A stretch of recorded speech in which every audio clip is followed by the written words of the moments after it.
Alright, still at 315 Creighton. We noticed more damage here on the side. I have close-up photos of it. This is why I brought Kevin, because he, like I said, he used to inspect for Allstate, and he knows what he's looking for. We're going to do an attempted repair just for the heck of it. It's got 2 layers, but we'll just show you that that's definitely not repairable.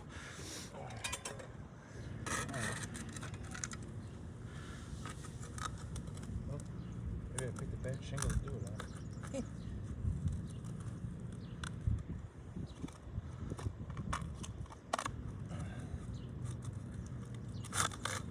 Yeah, just trying to get it up is tearing it. We're trying to be as delicate as possible. But the age of this roof is, you know, got to be close to the 20-year mark.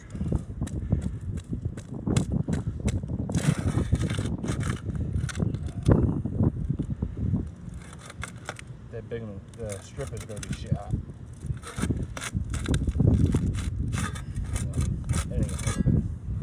Try going up here, but oh, here we go.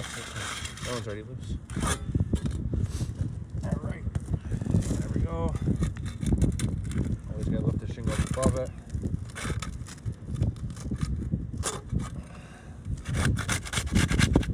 There we go.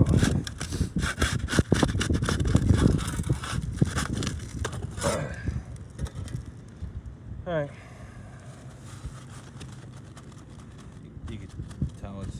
As soon as he's about to lift that up, it's gonna break. Put your hand on it. It's not even enough to put a nail in. Realistically, you know, as you guys know, you gotta be up here to be able to hold a nail. So Buckles you have the keys. So you have your keys buckled. That'll allow for rain, wind-driven rain to come in. Right there, you can see that little buckle right there. So does that. You put this down. Grain of loss through it. Another thing is it probably pops the nail line. Pops the nail line up. I don't want to lift it up too much. Yeah, buckles the keys. I don't want to damage any more shingles. Just trying to see something. Yeah, if we literally had to lift this up to repair it, it would probably snap. It would just keep on. It would just keep on going. I mean, you'd be here forever. So, you know, I'm gonna say it's not repairable. You know, you got a certain crease right there in the middle of the key. It's gonna cause more damage than when it's any good. So, All right.